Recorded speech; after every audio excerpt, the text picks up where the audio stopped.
Kripa e lashtë, sekreti budist dhe feng shui për të pastruar energjinë negative dhe për të tërhequr pasuri të madhe. Përshëndetje i dashur shpirt i dritës. Sot po hym bashkë në një udhëtim të lashtë, një udhëtim ku një grincë e thjesht kripe bëhet porta drejt bollëkut, pastërtisë dhe harmonisë. Në traditat budiste, kripa simbolizon pastërtinë absolute, ajo largon errësirën, shpërndan iluzionet dhe na kthen në qendër të qenies son të vërtetë. Në feng shui, ajo është pastruesi suprem i energjisë bllokuar, ajo thith shaqin, energjinë e sëmur, të rëndë, të ngujuar, dhe hap rrugën që qi pozitive të rrjedh si lum ari drejt shtëpisë, portofolit dhe zemrës tënde. Jo vetëm një erës kuzhine, por një kristal i gjallë, një mjet shenjtë i natyrës që, kur përdoret me qëllim të pastër, mund të ndryshojë rrjedhën e fatit tënd financiar. Sot do të zbresim thellë në secilën pikë, do ta shpjegojmë hap pas hapi, me detaje, me ndjenjë, me forcë që ti ta ndjesh në çdo qelisë të qenies tënde. Merr frymë thellë, relaksohu dhe le të fillojmë. 1. Fuqia e kripës, thelbi i saj shpirtëror dhe energjetik. Imagjino për një çast oqeanet e lashta, ku uji i kripur ka lindur jetën, ku kripa është esenca që mban ekuilibrin e botës. Në budizëm, kripa përfaqëson pastërtinë e mendjes, siç shpërndan errësirën kripa në ujë, ashtu edhe ajo largon ngjitjet, lakmit, zemërimin dhe frikën që na mbajnë larg bollëkut të vërtetë. Në feng shui, kripa është mjeti më i fuqishëm kundër shaqisë, energjisë së helmuar që bllokon rrjedhjen e pasurisë. Ajo thith, neutralizon dhe transformon. Kur vendos krip me qëllim, ti nuk po vendos thjesht një substancë, ti po krijon një fushë force mbrojtëse. Ti po i thua universit, unë jam gati të marr bollëkun që më takon. Unë jam i hapur ndaj pasurisë që vjen natyrshëm dhe me lehtësi. Kripa nuk punon vetëm fizikisht, ajo punon në nivel vibracional. Ajo e bën hapësirën tënde të lehtë, të pastër, tërheqëse për mundësi financiare. Kur shumë njerëz do të përjetojnë ndryshime të mëdha financiare, ata që përdorin kripën si ritual do të jenë ata që do të tërheqin kontrata të reja, rritje page, dhurata të papritura dhe ide të arta biznesi.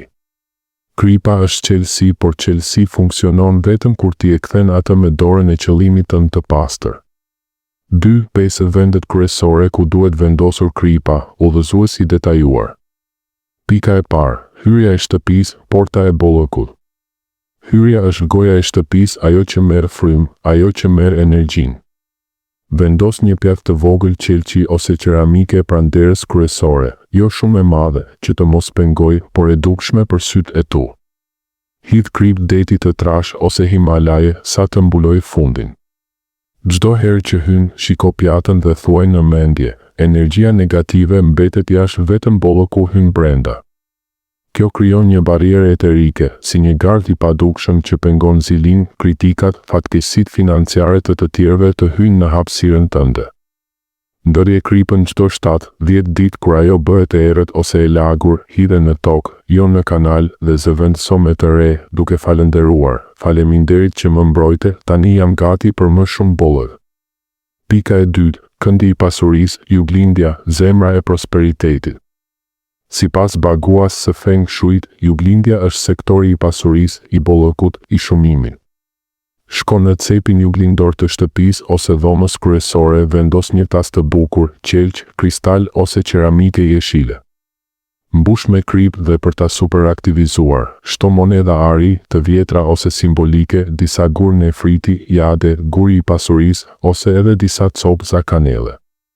Uluni aty për 2 minuta çdo ditë, mbyll syt, vizualizon një pemë ari që rritet nga ky këndegët e saj plot me monedha, fruta ari, dhurata. Ndjej gëzimin e pasurisë që rrjedh drejt teje si lum i ardh. Kjo pikë është magjike, ajo amplifikon çdo synim financiar që ke. Pika e tretë, portofoli ose kasaforta, energjia e parave të tua. Parat nuk janë thjesht letër, ato janë energji. Kur portofoli yt është i rënd me energji negative, nga shpenzime impulsive, borxhe, frikë, parat rrjedhin larg. Merr një qese të vogël pambuku ose mëndafshi, hidh brenda një maj kripe himalaje, mbylleni dhe vendose në portofol, në ndarjen e kartëmonedhave. Çdo herë që hap portofolin, prek qesen dhe thuaj: Paratë e mia rriten, paratë e mia kthehen shumë fish, unë jam magnet i bollokut. Kjo parandalon shpenzimet e panevojshme dhe tërheq para të reja, pagesa të papritura, kthime borxhesh, dhurata. Pika e 4. Vendi i punës, zyra ose tavolina, tërheqja e suksesit profesional. Në tavolinën tënde të punës vendos një tas të vogël me krip ose, edhe më mirë, një lamp kripe Himalaje, ajo lëshon jone negative që pastrojnë ajrin dhe mendjen. Ndizeni llambën gjatë orëve të punës ose lëre tasin aty. Vizualizo që kripa thith çdo stres, konkurrencë të padrejtë, vonesa dhe tërheq klient të rinj, kontrata fitimprurse, ngritje në detyrë. Thuaj çdo mëngjes, punët e mia lulëzojnë mundësitë financiare, vijnë tek unë lehtë dhe me gëzim. Pika e 5. Banja, stabilizimi i rrjedhës së pasurisë. Banja është vendi ku uji, simboli i pasurisë, rrjedh jashtë. Shpesh paratë ikin nga shtëpia përmes këtij sektori.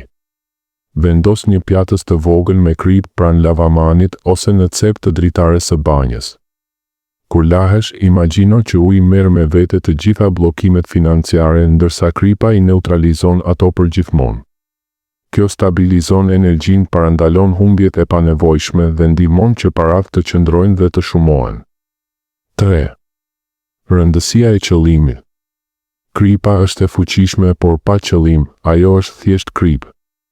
Qelësi është vëmendja e plot, mindfulness. Kur vendos kripën, mos e bëj mekanikisht. Ndalo, merr frymë thellë, ndjej energjinë në duart e tua dhe vendos qëllimin. Unë pastroj hapësirën time për bollëk, unë jam i denjë për pasuri të pafundme, universi më mbështet plotësisht. 4. Rituali i pohimit. Tani le të bëjmë ritualin bashkë. Merr një maj kripe në pëllëmbën e dorës së djathtë. Mbyll syt, merr frymë thellë përmes hundës, lëshon ngadalë nga goja. Përsërite 3 herë. Ndjej kripën si kristal të pastër që dridhet me dritë të bardhë. Përsërit me zë të ulët, por të fortë. Shtëpia ime është e pastër dhe e hapur ndaj bollokut. Mendja ime është e qartë dhe e fokusuar në prosperitet. Veprimet e mia tërheqin sukses financiar të lehtë dhe të vazhdueshëm. Faleminderit, univers, faleminderit, bollëk që tashmë po vjen tek unë. Vendose kripën në vendin e zgjedhur me një buzëqeshje mirënjohjeje.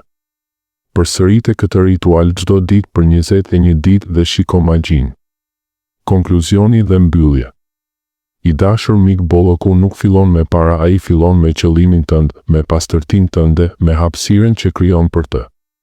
Kripa është mjeti, por ti je magjistari.